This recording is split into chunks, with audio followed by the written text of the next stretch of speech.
കാസർഗോഡ് കുമ്പടാജിയിൽ വയോധിക ദുരൂഹ സാഹചര്യത്തിൽ മരിച്ച നിലയിൽ മവാർ സ്വദേശി പുഷ്പാവതിയാണ് മരിച്ചത്. വയോധികയുടെ കഴുത്തിലെ സ്വർണ്ണമാല കാണുവാനില്ല.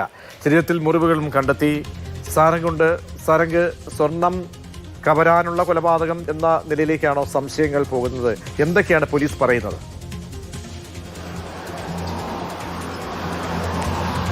പ്രജീഷ്, ഭർത്താവിന്റെ മരണശേഷം വർഷങ്ങളായി വീട്ടിൽ ഒറ്റയ്ക്ക് കഴിയുകയായിരുന്നു പുഷ്പ.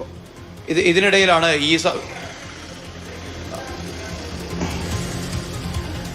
സാരംഗ്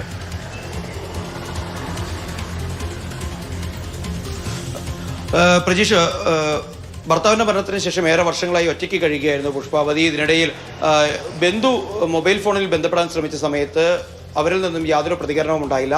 ഇതേ തുടർന്ന് അയൽക്കാരെ വിവരമറിയിച്ച് അവർ നടത്തിയ പരിശോധനയിലാണ് വീട്ടിൽ നിന്നും പുഷ്പാവതിയുടെ മൃതദേഹം കണ്ടെത്തിയത്.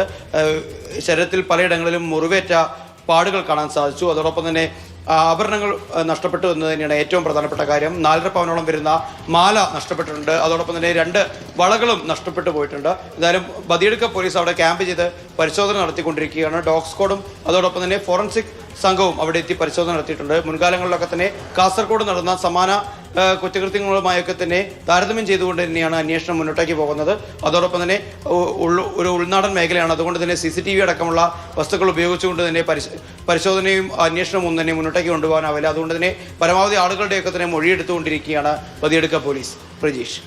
ശരി, സാരംഗാണ് വിവരങ്ങൾ നൽകിയത്. സ്വർണ്ണമാല കാണുവാനില്ല. വയോധികയുടെ ശരീരത്തിൽ മുറിവുകളും കാണപ്പെടുന്നുണ്ട്.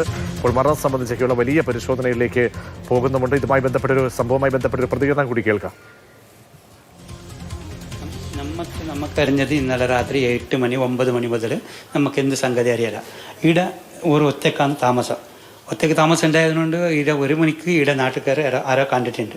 ആ 1 മണി കഴിഞ്ഞാൽ പിന്നെ അറിഞ്ഞത് മോളല്ല അനിയത്തിൻ്റെ മോള് ബാംഗ്ലൂരിലുണ്ട്. ഫോൺ വിളിച്ചിട്ടാകുമ്പോൾ ഇവിടെ ഫോൺ എടുക്കുന്നില്ല എന്ന് പറയുന്ന ഒരു മെസ്സേജിലാണ് നമുക്കറിഞ്ഞത്. അപ്പോൾ ഓളും എല്ലാവർക്കും ഇവിടെ വിളിച്ചു, അവിടെ ഫോൺ എടുക്കുന്നില്ല, ഒന്ന് അവിടെ പോയിട്ട് നോക്കണം. അങ്ങനെ വന്നിട്ട് ഇവിടുത്തെ അടുത്ത വീട്ടുകാർ 2 ആൾ വന്നിട്ട് നോക്കുമ്പോൾ കാലി ഡെഡ് ബോഡി ആയിട്ട് ശവമായിട്ട് കാണുന്നുണ്ട്. അതിനോട് പിന്നെ എല്ലാവർക്കും വിളിച്ചു. ഉച്ചയ്ക്ക് 1 മണിക്കാണ് ഈ വിധത്തിൽ കണ്ടത്. രാത്രി 8 മണിക്ക് 10:30 മണി